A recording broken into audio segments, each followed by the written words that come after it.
Olá, boa noite. Um beijo. Vocês estão sentados? Eu também vou sentar aqui.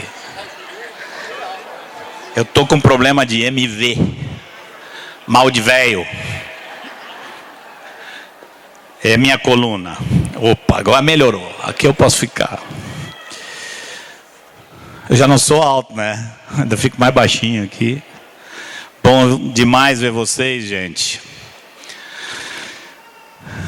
Vamos ver se todos nós hoje vencemos esse calor e conseguimos ir juntos adiante num tema que eu creio que é um dos temas mais importantes, um dos temas mais importantes para a igreja no dia de hoje. Vamos entrar logo. Eu gostaria de começar com uma leitura de uma série de textos, para que na hora a gente não precisa abrir. Vocês prestem muita atenção na leitura, tá? Porque na medida que a gente vai desenvolvendo um pensamento, a gente vai lembrando desse texto, daquele outro texto, e vai incluindo na nossa fala. Amém? Eu gostaria de começar com 1 Pedro 1,18. Quem é que sabe de cor? Alguém sabe de cor? 1 Pedro 1,18. Sabendo que não foi mediante coisas corruptíveis como prata ou ouro, que fostes resgatados do fútil procedimento que vocês desenvolveram. É assim que está escrito? Vamos lá, vocês não abriram aí? Vamos ler, muito importante esse texto. Podemos ler? Está aberto aí? 1 Pedro 1,18. Sabendo que não foi mediante coisas corruptíveis como prata ou ouro que fostes resgatados do vosso fútil procedimento que vossos pais vos legaram. Vamos fazer uma pergunta sobre esse texto aqui. Pedro está dizendo que a turma tinha sido resgatada de um fútil procedimento. Tem outra tradução que diz de uma vã maneira de viver. Como é que Pedro sabia que a culpa daquilo era dos pais deles? Por que Pedro põe a culpa nos pais? Vossos pais vos legaram. Vamos adiante. 2 Tessalonicenses 2, 9 e 12.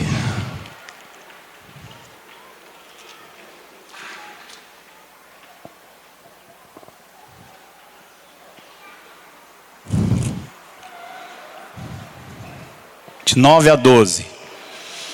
Está falando do fim dos tempos e diz aqui algumas coisas incríveis sobre o mundo no finalzinho.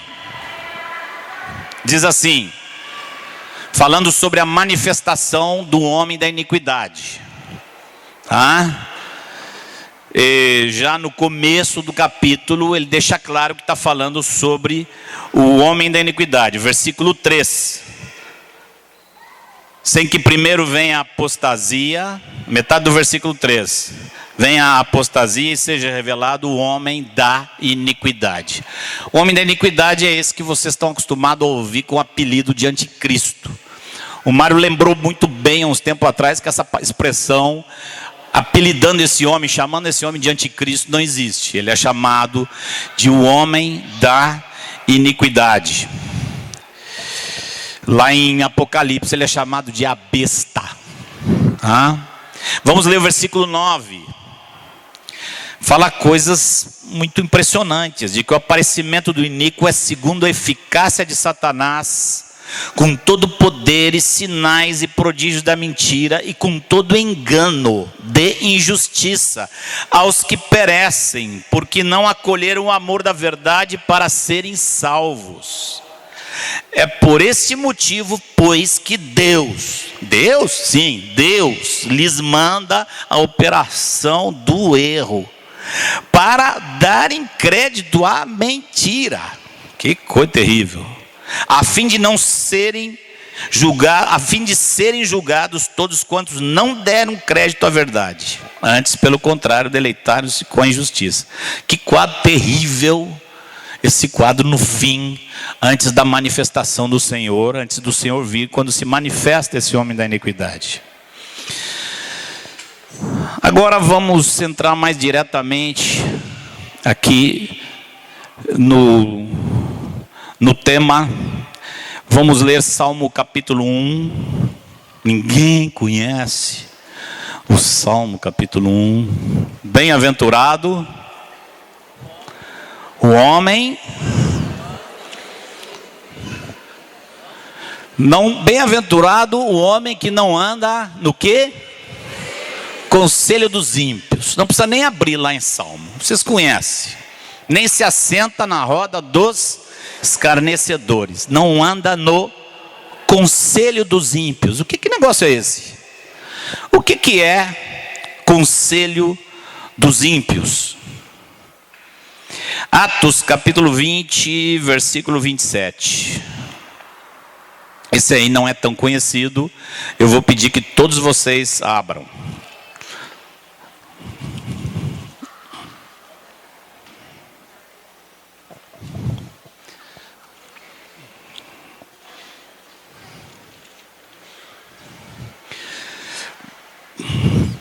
Atos capítulo 20, versículo 27, que está escrito aí: porque jamais deixei de vos anunciar todo o desígnio de Deus. Alguns de vocês devem ter a tradução que diz todo o conselho de Deus. Alguém tem essa tradução aí?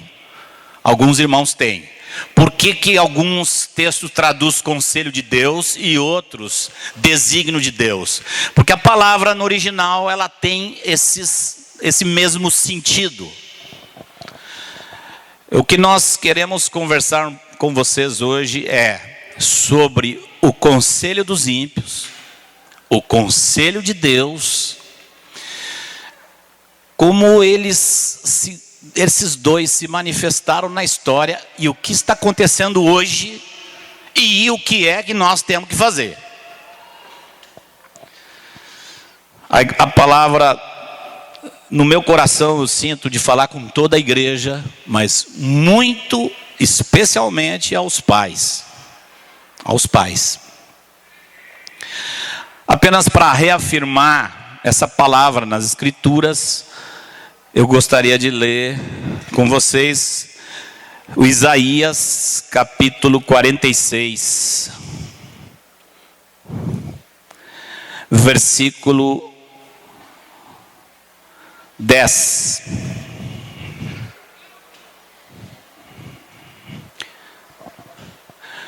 Vamos ler desde o 9, porque senão o 10 fica no ar assim. Vamos ler desde o 9. Lembrai-vos das coisas passadas da antiguidade, que eu sou Deus e não há outro. Eu sou Deus e não há outro semelhante a mim. Que desde o princípio anuncio o que há de acontecer, e desde a antiguidade as coisas que ainda não sucederam. E que digo, o meu conselho permanecerá de pé. Farei toda a minha vontade. Está aqui a expressão meu conselho. Conselho de Deus. Então nós vemos que a Escritura menciona dois conselhos. Um conselho é chamado conselho de Deus e outro é conselho dos ímpios. O que significa conselho? Eu não quero gastar tempo, andei pesquisando essas palavras no grego, no Velho Testamento. Deixa eu simplificar para vocês, em vez de dizer tudo que eu pesquisei.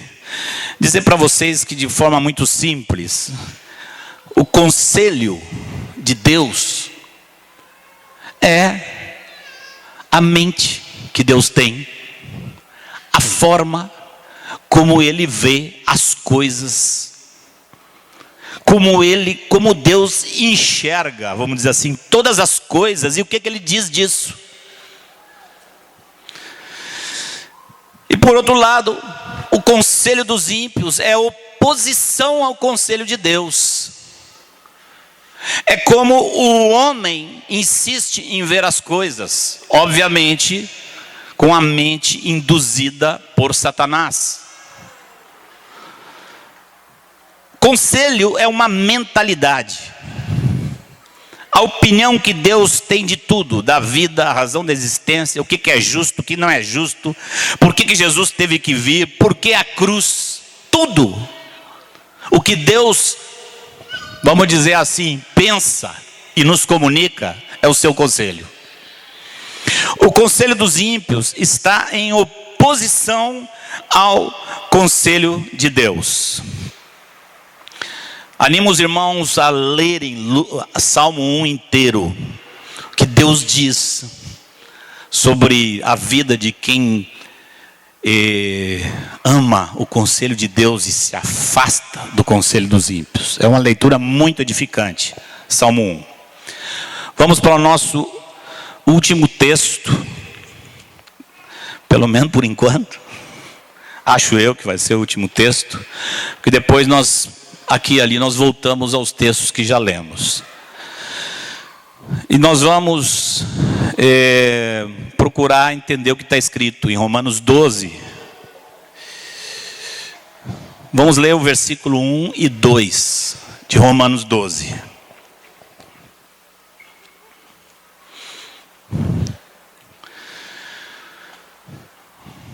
Já deu? Todo mundo abriu?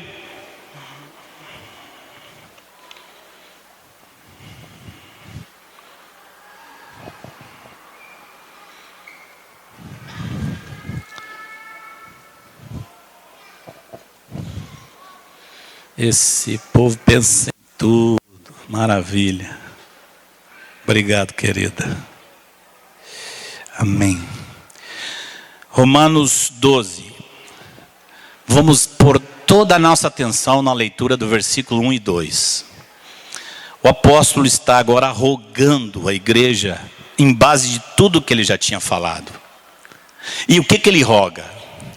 Rogo-vos, pois, irmãos, pelas misericórdias de Deus, que apresenteis os vossos corpos por sacrifício vivo, santo e agradável a Deus, que é o vosso culto racional.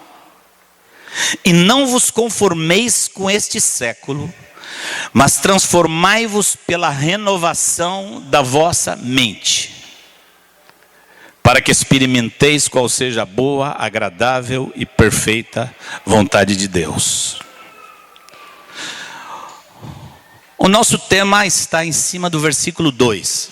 Mas antes de entrar, deixa eu dizer para vocês uma coisinha rápida sobre o versículo 1 e 2.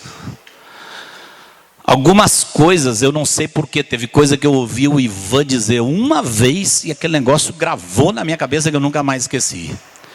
Eu me lembro o Ivan criticando um hábito que existe em todo o meio evangélico e entre nós, em músicas, de um negócio de oferecer coração para Jesus, de entregar coração para Jesus, de cantar que eu estou entregando o coração para Jesus.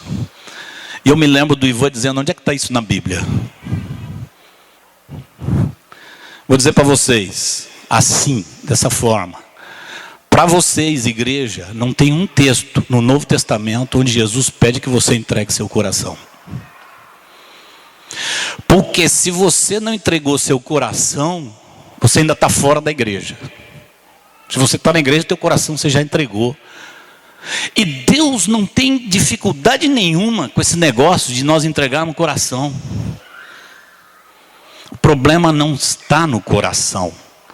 O problema está no resto que não quer acompanhar o coração. O que Deus está te pedindo não é teu coração. Ele está falando aqui no versículo 1, me dá teu corpo. Já me deu teu coração? Ofereçais, disse ele aos romanos, no capítulo 6, os vossos corpos como instrumento de justiça. O problema é que nós já demos nosso coração, mas o corpo gosta de ficar na moleza. E que mais? A mente. A luta do Espírito Santo com a nossa vida não tem a ver com a entrega do coração. Tem a ver com a entrega do corpo e com a entrega da mente. E eu gostaria então de focar e ler de novo com vocês o versículo 2. Não vos conformeis com este século. O que quer dizer conformar com este século? A palavra grega aqui, me desculpe, é a palavra esquematizo, que significa se deixar moldar. O que Paulo está dizendo aqui é: cuidado com a cabeça de vocês. Não deixem este século fazer uma forminha na mente de vocês. O que esse século quer é formatar a cabeça de vocês. E vocês não devem permitir isso. A guerra hoje é pelas mentes. A grande luta é aqui.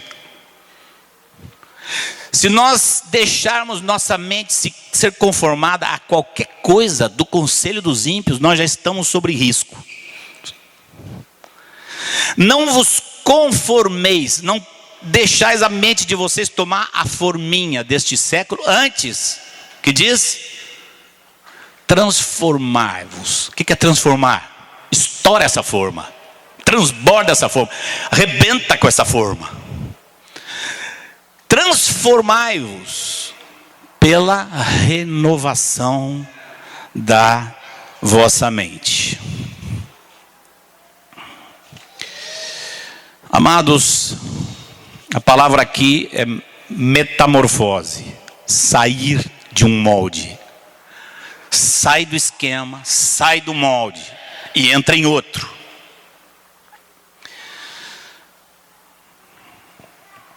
Queria dizer aos amados irmãos que eu tenho convicção hoje que nós temos muita semelhança com um computador e uma fundamental diferença do computador. A nossa mente, irmãos, ela é programável. A sua mente é programável. Essa é a grande semelhança entre nós e um computador. O computador é programável? Nossa cabeça também. Qual é a grande diferença entre nós e um computador? Tem uma que Paulo está falando. O computador não escolhe programa. Você mete lá e ele é obrigado a aceitar o programa que você está jogando para dentro dele. Nós temos essa grande diferença. Nós escolhemos qual vai ser o programa de nossa mente. E só existem 2 softwares para programar nossa mente: o conselho de Deus e o conselho dos ímpios. São os softwares universais de programação da mente humana. Bem-aventurado é o que não anda no conselho dos ímpios. Eu, disse Paulo, não deixei de anunciar para vocês todo o conselho de Deus. Eu gosto de contar algumas historinhas minhas para ilustrar o que eu estou falando. Tem 2 historinhas de quando eu era criancinha que eu gosto de contar. Quando eu tinha 3 anos, meu pai contou essa história pelo Brasil todo. Ele amava contar essa história. Diz ele que, eu não me lembro disso, ele que conta. Diz ele que eu tinha 3 aninhos, andava com ele na rua de mãos dadas, ele carregando pela mão, e passamos debaixo de uma árvore cheia de flores. E uma das flores havia caído da árvore. Diz ele que eu estanquei na frente dessa flor. Tirei minhas mãos da mão dele. Puxei assim. Me abaixei. Diz ele que eu botei minhas mãos no joelho, me inclinei. E lamentei. Que fazia assim com a cabeça. e dizia: que pena, que pena, que pena, que pena. Eu estava com pena da florzinha, porque a florzinha tinha caído da árvore. Que garotinho fofo, vocês não amam esse garotinho? Eu uma vez fui dizer em Salvador assim: eu tô com saudade daquele menino. A nossa turma não é mole, né? Aí um que estava na frente dizia: nós também.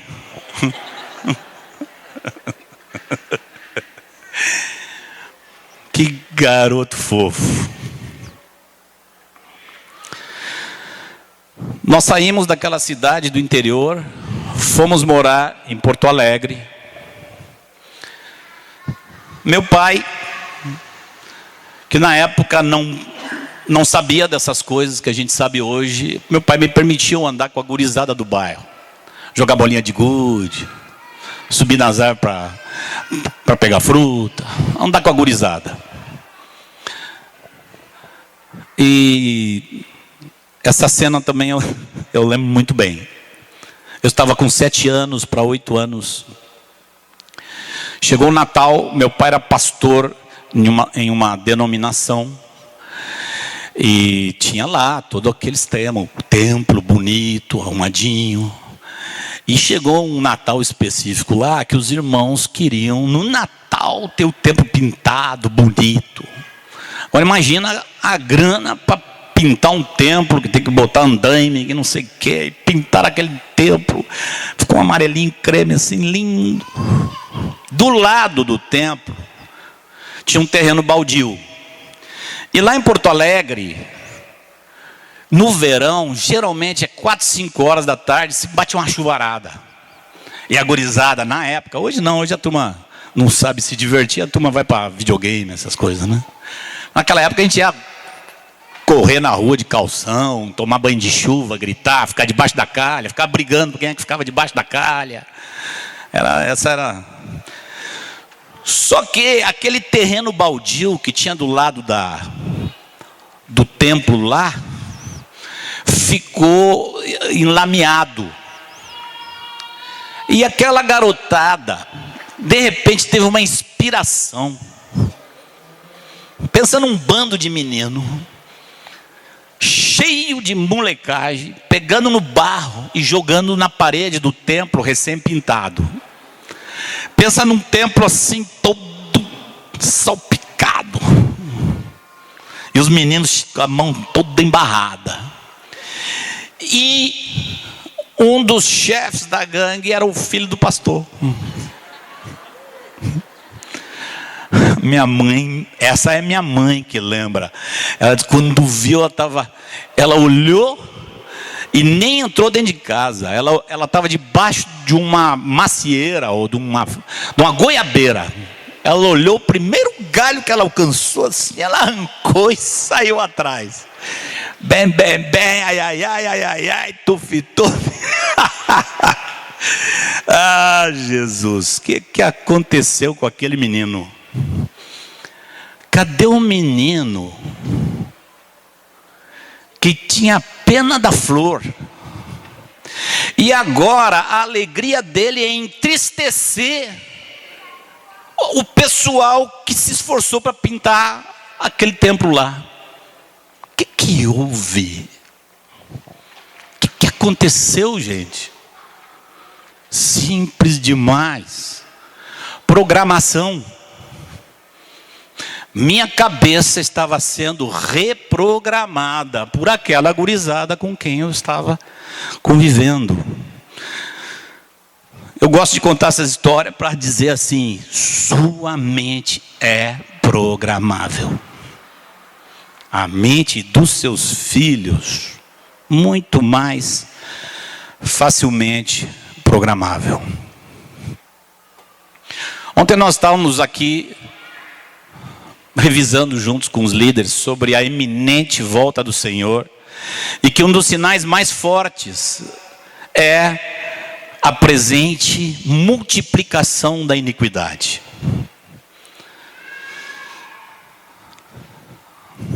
Aqueles que conviveram com a realidade social 30, 20, 30, 40 anos atrás, sabem bem o quanto mudou esse mundo. Esse mundo está indo a passos largos em direção àquilo que nós lemos nas Escrituras. Leia as palavras de Paulo a Timóteo, dizendo como será o homem no fim.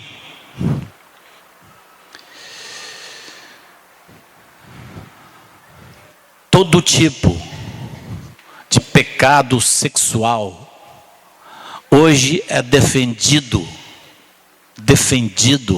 pela grande maioria da mídia, pelas leis. Muitos desses pecados defendidos pela própria igreja. O que aconteceu? Como foi que aconteceu isso nos últimos anos? Qual foi o fator que andou operando nessa terra que o mundo mudou absurdamente? Jovens, acreditem em nós, pessoal novo. Esse mundo de há 30, 40 anos atrás era completamente outro. Como foi? Como foi que isso aconteceu? Quais são os ingredientes que estão por trás desta mudança? Eu queria, irmãos, dizer assim: o conselho de Deus e o conselho dos ímpios. Amém, eu espero. Não tem problema. Não, fique à vontade, querida. Não se constrange. O conselho de Deus e o conselho dos ímpios, ambos dependem de uma coisa. Uma coisa. Essa palavrinha é uma palavrinha que precisamos entender como ela está funcionando hoje. A palavrinha é comunicação. Você quer programar seu computador? Tem lá em algum lugar, tem um programa. Você quer baixá-lo no seu computador, você precisa fazer contato. A internet é um contato. É uma comunicação entre o seu computador e tudo que está aí no espaço cibernético. Como? Por quê? De que forma que o mundo passa por milênios com uma mentalidade global de um tipo, e em 40 anos muda tudo. Como? A palavra-chave, queridos, é comunicação. Porque o mundo não foi, no passado, globalmente repleto do conselho dos ímpios como é hoje. Porque Deus atuou na comunicação. Eu queria mostrar isso para vocês nas Escrituras. Primeiro, a primeira ação de Deus quando se globalizou a maldade, qual foi? Destruiu a raça. Foi o dilúvio. É como que Deus dizendo assim, está fora do programa, isso era para o fim dos tempos, não era para agora. Então, vou acabar com essa turma. E salvou lá uma família. E destruiu a raça. Só que depois Deus mesmo disse, eu nunca mais vou fazer isso. E colocou um sinal nos céus, que era o arco-íris. De repente começa de novo a acontecer tudo outra vez. E começa a se globalizar e começa a se multiplicar a iniquidade. E Deus diz, preciso retardar o processo.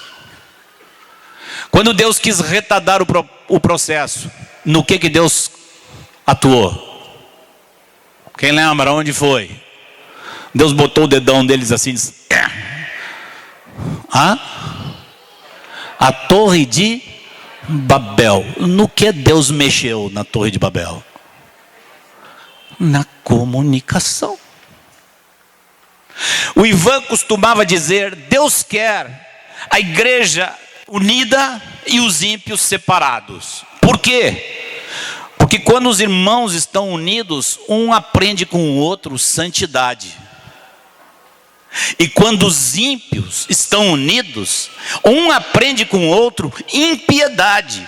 Então Deus foi afastando na história o homem do homem, para que não houvesse essa multiplicação antes do tempo. E Deus foi controlando. Deus mexeu na comunicação, na Torre de Babel. Depois surgiram duas cidades que Deus viu que iam contaminar a terra toda. E Deus diz, antes que eu tenha que destruir a terra, vou destruir as duas cidades. E destruiu Sodoma e Gomorra. Por que Deus destruiu Sodoma e Gomorra? Não foi simplesmente castigo. Deus estava atuando nesse processo histórico da comunicação do conselho de Deus e do conselho dos ímpios.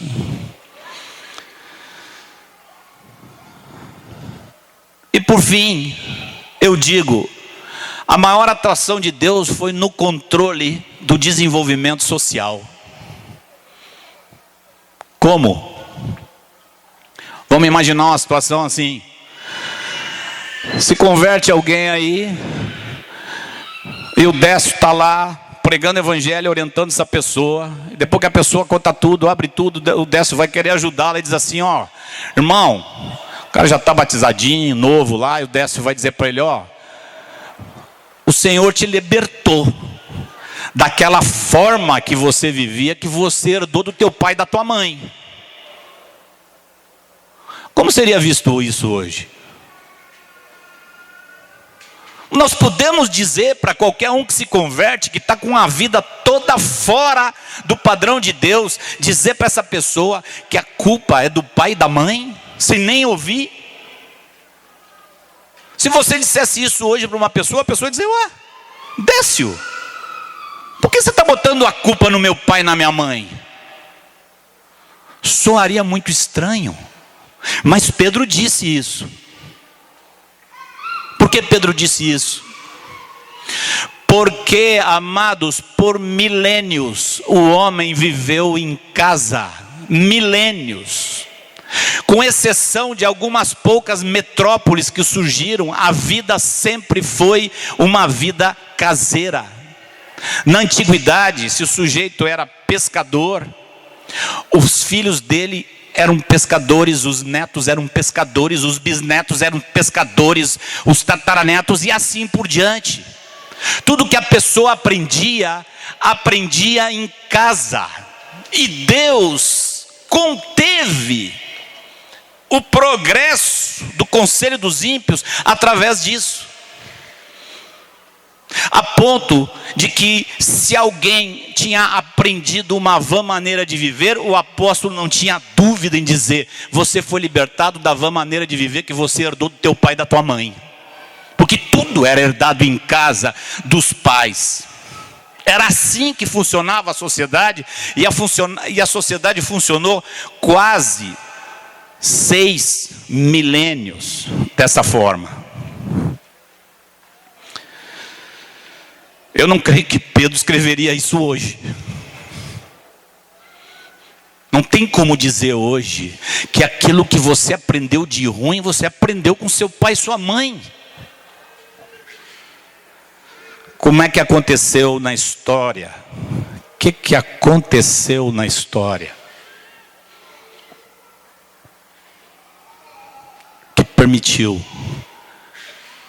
que a terra se tornasse unânime no conselho dos ímpios, como hoje. Comunicação. Comunicação. Começa na industrialização. Lá atrás, o homem sai de casa, O lugar onde ele aprendia só o pecado da mãe, do pai e da mãe dele. E vai para uma fábrica que tem 1000 homens, que tem 2000 homens. E agora ele aprende o pecado do pai, o pecado da mãe, e o pecado do pai e da mãe do outro, o pecado do pai e da mãe do outro, o pecado do pai e da mãe do outro, e assim por diante. E o homem começa a se unir com o homem. E o conselho dos ímpios começa a crescer na face da terra. Depois vem o rádio. Depois vem a TV. E a terra começa a se tornar uma vila. Uma aldeia. Não é o que falo hoje? Aldeia global. Por quê? Como? A comunicação. A indústria. A imprensa. Sempre de maneira mais forte, dominada pelos que propagam o conselho dos ímpios. É claro que a igreja também usou esses meios para a propagação do evangelho.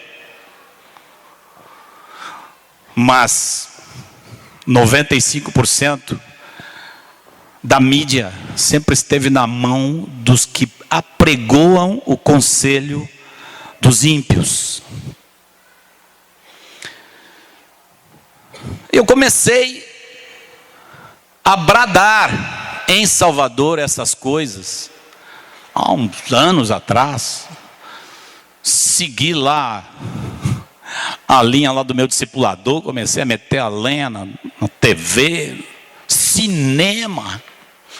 Quando nós pensávamos que os maiores monstros da comunicação já tinham saído do inferno, mal imaginávamos que tinha um monstro reservado lá, um demôniozão daqueles colorido, com cabelo multicolor, tal da internet. Nem sonhávamos com isso há anos atrás. O Ivan se apavorava com uma televisão. E a internet. E aí nós começamos a falar: cuidado com o que você vê na TV, cuidado com o cinema, cuidado com a internet, cuidado, cuidado, cuidado, cuidado. Irmãozinhos, ninguém aí tem tomate na mão. Nós jamais imaginávamos que o pior de todos os monstros da comunicação já tinha saído do inferno e estava atuando na terra há mais de 100 anos. Tchan, tchan, tchan, tchan.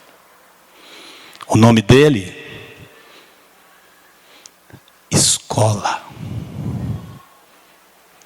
Escola.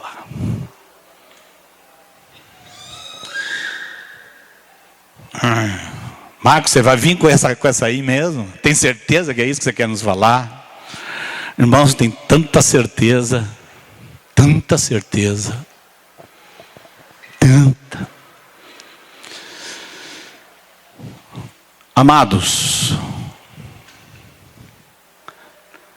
está ficando quase sem saída. Pelo Brasil afora, pais têm se espantado com o que está acontecendo. E têm tirado seus filhos da escola. E têm trazido para dentro de casa. E eu queria falar um pouquinho com vocês sobre isso. Porque esse é um tema tabu. É um tema assim, polêmico na mente de muitos. É um tema ainda novo para muitos.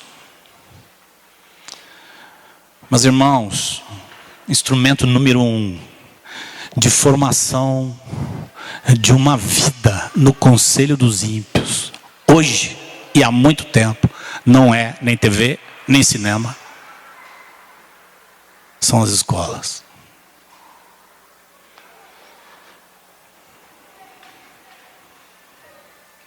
Marcos, você porventura está querendo nos dizer que a igreja agora vai receber uma direção, vai ser obrigatório praticar esse negócio de ensino domiciliar? Não, ainda não. Não sei se um dia não vai ser. Eu quero dizer aos pais o que eu considero que é obrigatório que você faça. É obrigatório. Obrigatório.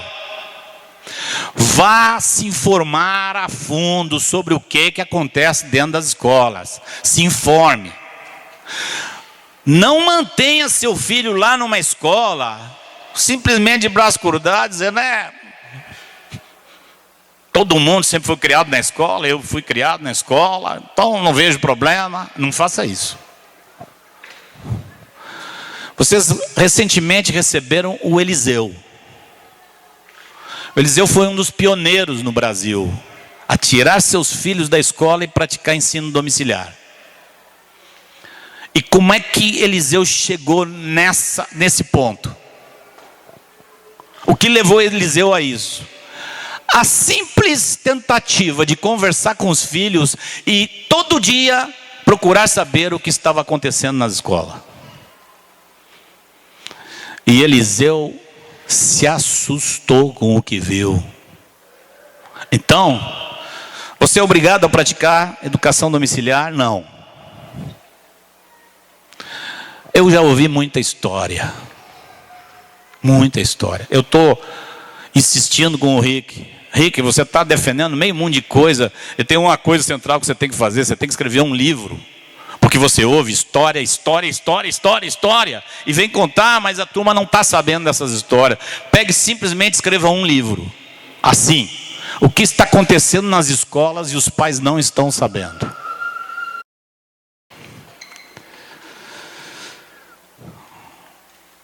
Algumas perguntinhas que a gente tem enfrentado nesse processo difícil.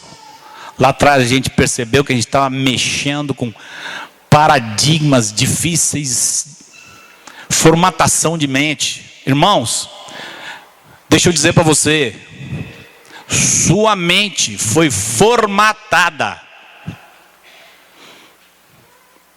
Nossa mente foi formatada. Que a forma de conduzir nossos filhos a uma profissão é terceirizar a educação. Isso foi formatado na nossa cabeça. E nós dissemos assim e não paramos para analisar.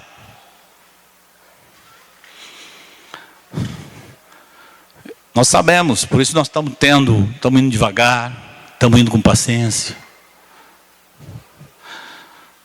Em Salvador, conversando dentro do próprio presbitério, um irmão me disse que tinha surgido no meio da igreja em Salvador o seguinte questionamento.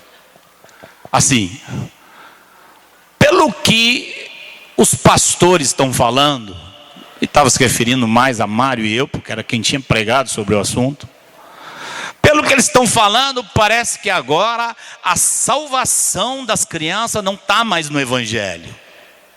Está no ensino domiciliar. Eu tive que ouvir esse questionamento. Eu me lembro que eu respondi assim: amado, vai e diga para quem falou isso, que é muita má vontade de entender o que nós estamos falando. Muita má vontade. Porque o que nós estamos falando é de evangelho. Nós estamos falando de trazer esses meninos para dentro de casa, para entupi-los da presença de Deus, da palavra de Deus e do evangelho, e livrá-los do contato com o anti-evangelho, que é o conselho dos ímpios. É disso que nós estamos falando. Nós estamos falando de evangelho, nós estamos falando de Bíblia.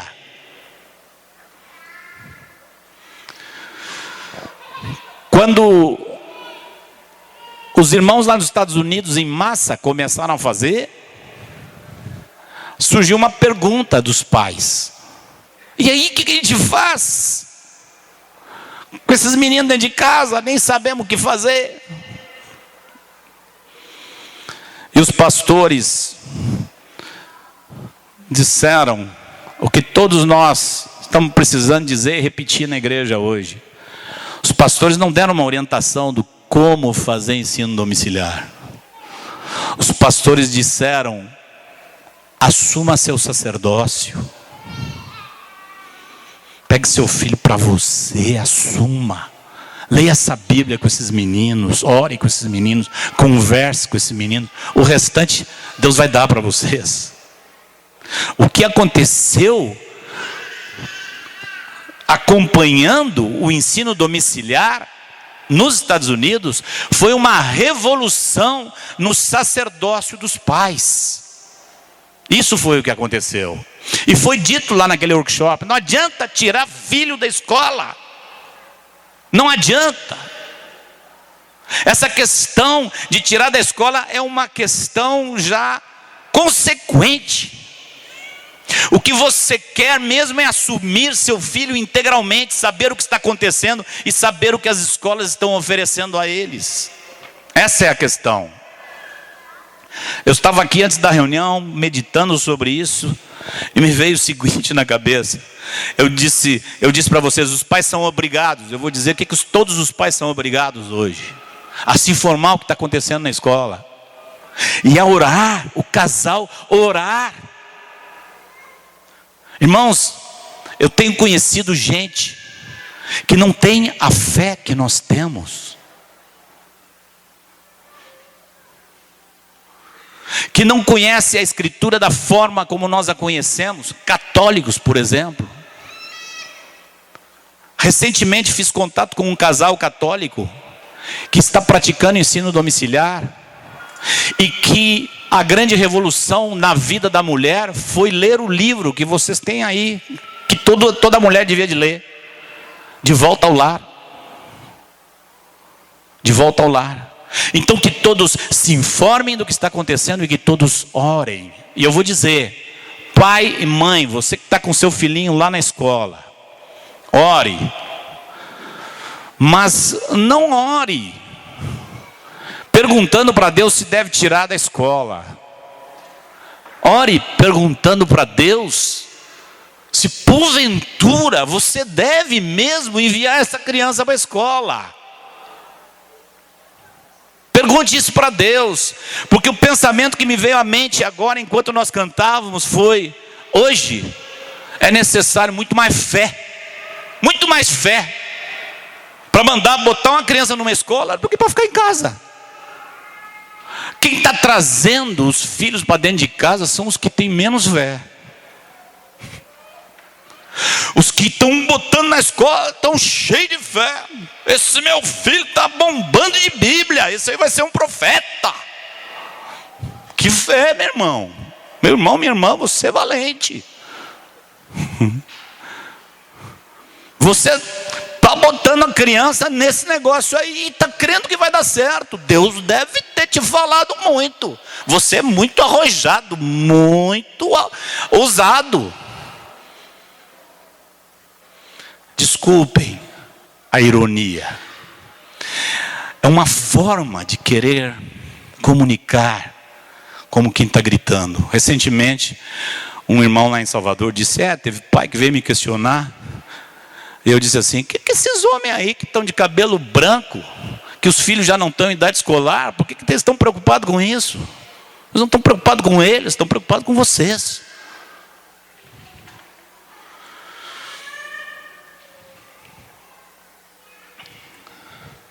Orem por um encontro que vamos ter agora em Salvador. O Carlos está indo, né? Dia 18 e 19 de abril.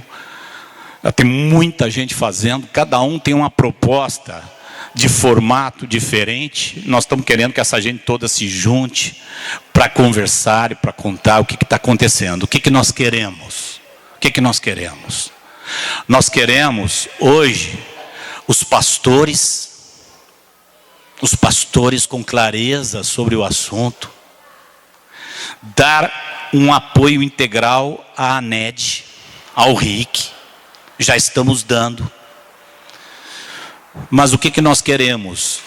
Nós queremos nos estruturar melhor como igreja, para amparar mais os pais. Pai, mãe, principalmente você que se acha incapaz, diz assim, eu não tenho condições, eu vou trazer para dentro de casa, eu não sei o que fazer, eu não sou professora. Nós entendemos você, entendemos completamente. Você tem esse medo, esse temor, está compreendido, está entendido. Você está certo em ter esse temor. Ninguém está explicando direito como é que faz. Nós queremos que você saiba que nós como igreja estamos querendo avançar muito em amparar você, em ajudar você, em mostrar para você como é possível. Eu ouvindo um e outro que estão fazendo, inclusive gente de formação cultural, não sei qual é a expressão, não muito desenvolvido culturalmente. Nós temos visto gente assim fazer, e estando feliz, e os filhos estando felizes. Não pense, pai, mãe, não pense que vocês vão ter que ser professores. Uma mãe diz assim, como é que eu vou ensinar meu filho geografia, matemática eu ensino, primeiro ano, segundo ano, terceiro, e acabou minha matemática. Como é que eu vou ensinar trigonometria para meu filho? Não é assim, irmãos, não é assim. As mães no processo de educação domiciliar, as mães não são professoras, elas são educadoras, como é que tem lá na escola? Supervisora educacional.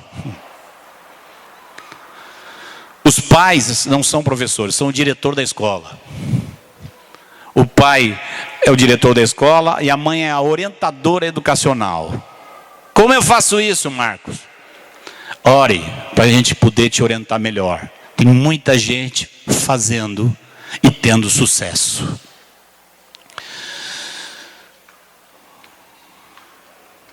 Senhor querido,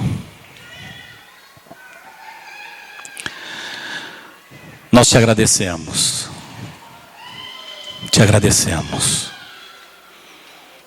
porque tu tens um caminho para o teu povo.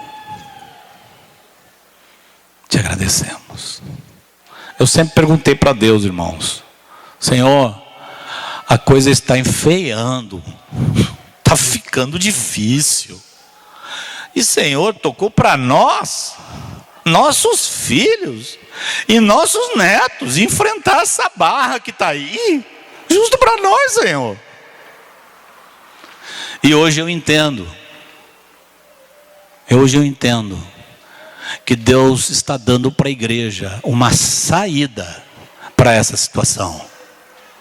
O mundo está piorando e vai piorar muito mais.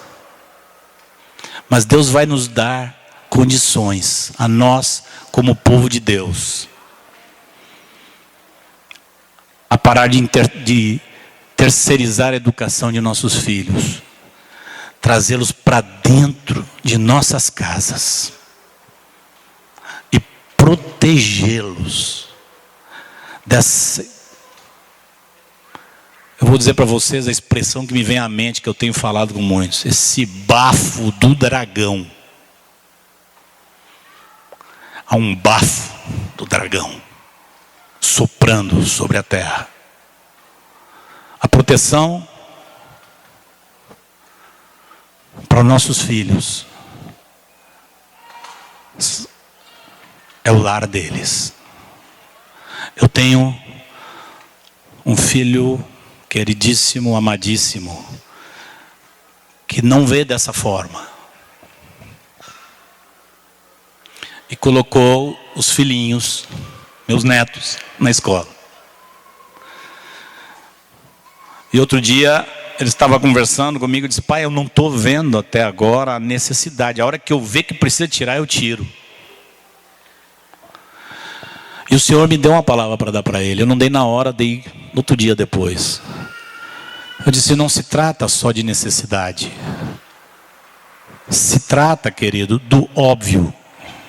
Eu queria dizer para você, falei para ele, que eu quero melhor para os meus netinhos. E eu sei que o melhor para eles é você e tua esposa. Vocês dois são o melhor para meus netos. Eu quero dizer para você, pai, para você, mãe, que a casa de vocês, o amor de vocês, o cuidado de vocês, a dedicação, o sacrifício de uma mãe que não sabe bem o que fazer, mas chora e depende do Senhor e clama ao Senhor, é o melhor que os filhos de vocês têm. Nada nessa terra pode ser melhor para os filhos de vocês do que vocês que têm o conselho de Deus. Vocês que abominam o conselho dos ímpios. Ninguém está mais apto para encaminhar essas crianças do que vocês. Vocês são a bênção que Deus deu para eles. Senhor, sabemos que tudo isso está ainda revestido de indagações, perguntas, uma nuvem de dúvidas. Mas Tu és o nosso Senhor. E nós queremos aprender contigo. Ensina-nos como igreja, em nome de Jesus. Amém. Eu estava pensando nesse texto que vou ler aqui hoje. Os irmãos sabem a carga desse assunto. Obviamente, que não se refere à escola. Há demandas em cada época. E nós estamos na nossa demanda dessa época. Cada época há uma demanda para viver um determinado ensino da palavra. E às vezes em algum momento vai ser mais difícil que outros momentos. E conforme um texto que foi lido aqui hoje, 2 Tessalonicenses, esse mundo, a iniquidade nesse mundo é um juízo de Deus. É como um juízo de Deus. O texto de 2 Tessalonicenses dá a entender isso. E quando o juízo de Deus é para os ímpios, não é para os santos. Deus tem uma saída para livrar a sua igreja. O que me fazia temer há anos atrás era isso, que a iniquidade está, o mundo vai estar entregue à iniquidade e não há o que fazer, é só sofrer esse dano, parece que não tinha saído. E foi naquele momento, há uns 8 anos atrás, que o texto de Lucas capítulo 12 me soou ao coração, o mordomo fiel e prudente que deve dar o sustento a seu tempo, e que é papel dos pastores, nesse momento, dizer à igreja o que o Espírito Santo quer para ela, para proteger o seu povo. Como Deus fez no Egito, deu orientações a Moisés, para que os filhos de Israel não sofressem as pragas, que era juízo para os egípcios. Deus, creio, tem orientações, são diversas, e uma delas é essa aqui, creio, não sei, não era pecado alguém que não quisesse colocar o sangue na verga da porta lá no Egito. Se ele estava em pecado, eu não sei, mas ele estava correndo o risco dos egípcios, ele estava. Esse texto para mim aqui de 2 Coríntios capítulo 6, versículo 14, que a gente já conhece, penso, toma um sentido muito diferente no momento que nós estamos vivendo. Não vos ponhais em julgo desigual com os incrédulos, porquanto que sociedade pode haver entre a justiça e a iniquidade? Ou que comunhão da luz com as trevas? Que harmonia entre Cristo e o maligno? Ou que união do crente com o incrédulo? Que ligação há entre o santuário de Deus e os ídolos? Porque nós somos santuário do Deus vivente, como Ele próprio disse: habitarei e andarei entre eles, serei o seu Deus e eles serão o meu povo. Por isso, retirai-vos do meio deles, separai-vos, diz o Senhor. Não toqueis em coisas impuras, e eu vos receberei. Serei vosso pai, e vós sereis para mim filhos e filhas, diz o Senhor Todo-Poderoso. Tendo, pois, ó amados, tais promessas, purifiquemos de toda impureza, tanto da carne como do espírito, aperfeiçoando a nossa santidade no temor de Deus. Eu conheci Ivan Baker em 1993, num retiro em Salvador. E a palavra que me fixou ao coração, no dia que eu ouvi ele a primeira vez, ele falando de um versículo que está em Apocalipse, que diz: siga o ímpio na sua impiedade, e o santo continue a santificar-se. Ele diz que o final dos tempos seria marcado por polarização. Muita impiedade do lado, e os que fossem separados do outro. Nós vivemos neste momento. Ele disse isso há 20 anos atrás. Nós somos essa geração. O método da santificação não é a exposição, como alguns tentam afirmar. O método de Deus santificar é separar. Nós vivemos no momento que o mundo se agigantou, porque Deus entregou esse mundo à perdição. Não dá para arriscar. Separai-vos. Fugir do meio deles. Amém? Amém.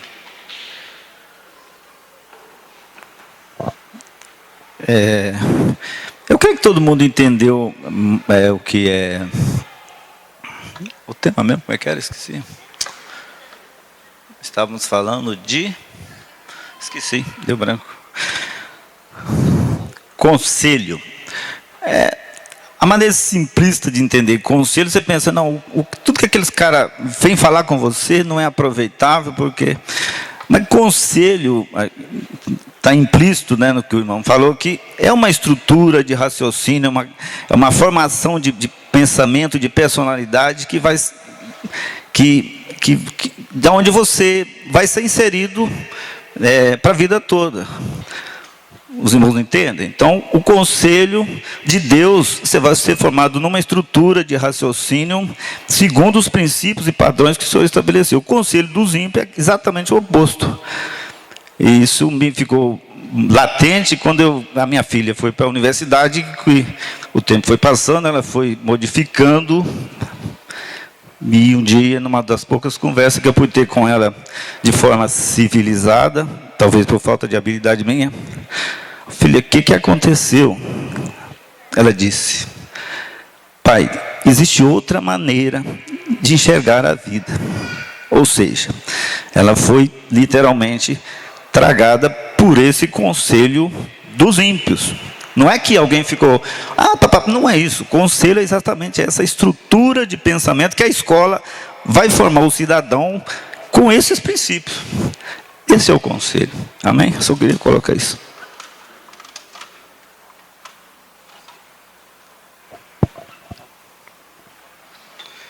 Boa noite, amados. Podia dizer alguma coisinha, né? Eu virei pro João e disse: fazem 5 anos que eu não venho aqui, João. Ele disse: não, fazem 8. Aí eu digo: 8? Aí hoje o irmão disse: não, 12. Eu disse: não, aí é demais, aí também não. Faz mais ou menos uns 5, tá bom? Era estacionamento ainda ali. Quanto tempo vocês construíram já tudo isso? Queridos, uma alegria enorme estar com vocês. Uma palavra, Marcos perguntou, quer dizer algo depois de uma palavra dessa? É muito difícil você dizer alguma coisa. O melhor é buscar o Senhor para que Ele ministre e fale aos nossos corações. Sejamos totalmente tranquilos e entregues ao nosso amado Senhor. Mas tem uma coisa que eu preciso dizer para vocês, porque anos atrás, Marcos já estava pensando em alguma coisa assim, e eu ainda não. Não havia concordância entre nós. E numa ida aos Estados Unidos, anos atrás, ele disse: eu não falo sobre esse assunto em Salvador porque meu companheiro não está, ele não concorda, ele não está de acordo com isso. Eu falei: eu não estou de acordo? Eu não sabia que eu não estava de acordo. Mas tínhamos conversas, e nas conversas eu tinha alguns pensamentos diferentes. Mas passaram-se os anos, e observando as coisas, meu coração foi se inclinando a entender o momento e o que Deus queria. E um dos questionamentos que tem surgido quando falamos sobre isso, há uma inquietação no coração dos irmãos. Alguns que estão sem coragem ou sem percepção, não digo coragem porque não tem ninguém aqui que é covarde, mas naquele sentido do ímpeto de tomar alguma decisão e fica inseguro, intranquilo, e tem alguns temores no coração, e alguns questionamentos que a gente ouve. Um deles é: isso vai virar doutrina? Nessa parte da igreja agora vai ser obrigado a fazer isso? E nossa resposta é clara: não é doutrina. Nunca será doutrina, porque não está aqui. Isto especificamente. Mas, diante do Senhor, com muito temor, eu ouso dizer o que vou dizer agora. E peço que os irmãos se coloquem diante do Pai para que Ele fale a vocês. Isso não é doutrina, mas tenho entendido que é uma palavra profética de Deus para salvar uma geração. É uma palavra profética diretamente do Pai para a sua igreja, para salvar uma geração. Nós temos 500 crianças em Salvador. 500. Entre 3 e 11 anos de idade. Nós não queremos perder essa geração. Não podemos perder essa geração. Palavra profética, ela não é escrita. Algumas ficaram escritas, registradas. Mas é no momento que Deus precisa trazer algo para a sua igreja para orientá-la. Meditem nisso. Pensem nisso. Orem sobre isso. E não venhamos a criticar ou combater uns aos outros, porque nós não estamos divididos. Nem vamos nos dividir por isso. Mas com temor, com total honestidade diante do Senhor, nos coloquemos para que Ele nos dirija, para que Ele nos fale, para que Ele nos oriente, para que Ele nos conduza, para que nós todos não venhamos a perecer, nem perdermos os nossos amados. Amém? Deus continue abençoando ricamente essa parte da igreja. Esses queridos e amados, muitos eu conheço, eu quero dar um abraço aí num bocado de gente, viu? Que eu ainda não abracei. E que Deus continue abençoando ricamente vocês, amados. Como é raro mesmo da gente vir, deixa eu aproveitar para dizer algumas coisinhas mais que vem na minha mente. Eu queria dizer para vocês que no ano passado, conversando, eu tive em várias cidades do Brasil, pregando isso que eu preguei hoje aqui, procurando trazer um pouco mais de conscientização aos pais por aí. E sempre tem uma discussão, né? Principalmente aquele pessoal assim bem, vamos dizer, aquele pessoal assim bem formado intelectualmente.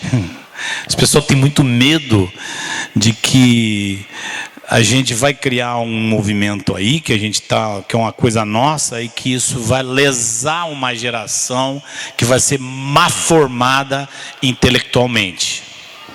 E nós sabemos que não é assim. Existem provas de que intelectualmente o ensino domiciliar é muito mais eficaz que as escolas.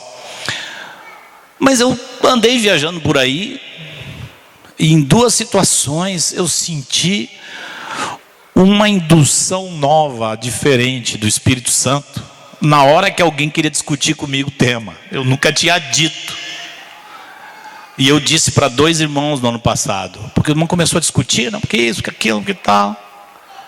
E de repente eu senti o Senhor me dizendo: não argumente. Não argumente.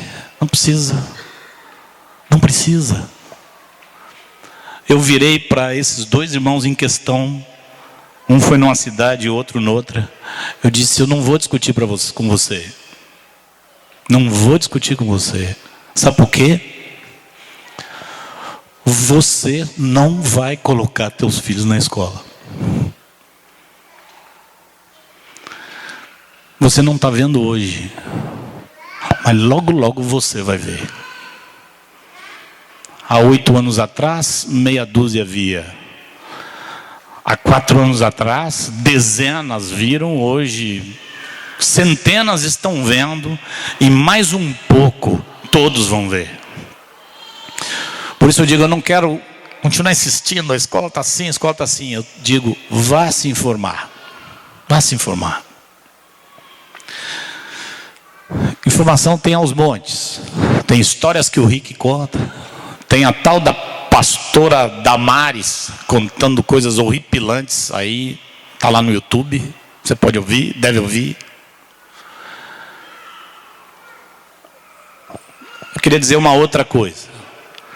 Talvez essa argumentação não esteja na mente de ninguém, mas surgiu no meio do processo. Eu lembrei disso e acho que eu podia dizer isso para vocês.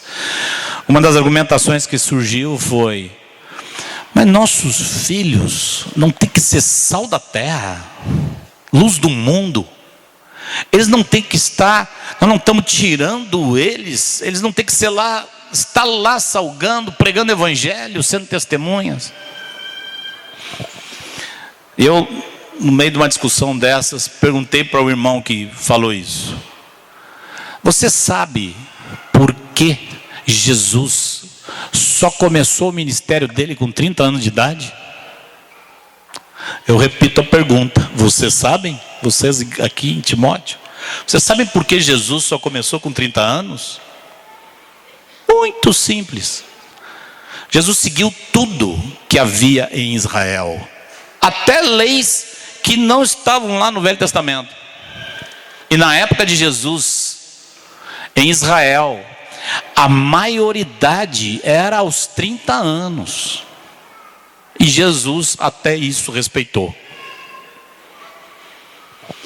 Então eu contei essa história para os irmãos e disse: irmão, pegar uma criança de 8, de 10, de 11, 12 anos e dizer: Jesus, Jesus, Jesus, santidade, santidade, santidade de Jesus, e metê-la nesse ambiente, para os 10, 11 aninhos, 12 aninhos, ter que ser profeta, enfrentar bullying, receber gozação, resistir à maior dificuldade do ser humano, que é não se sentir amado nem aceito, se sentir patinho feio no meio dos outros, pegar crianças e obrigá-las a vivê-las uma fé que elas nem sabem se tem ou não tem.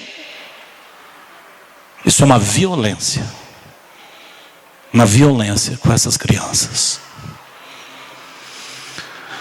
Ah, Marcos, mas então em que idade você acha que as crianças devem ir para a escola?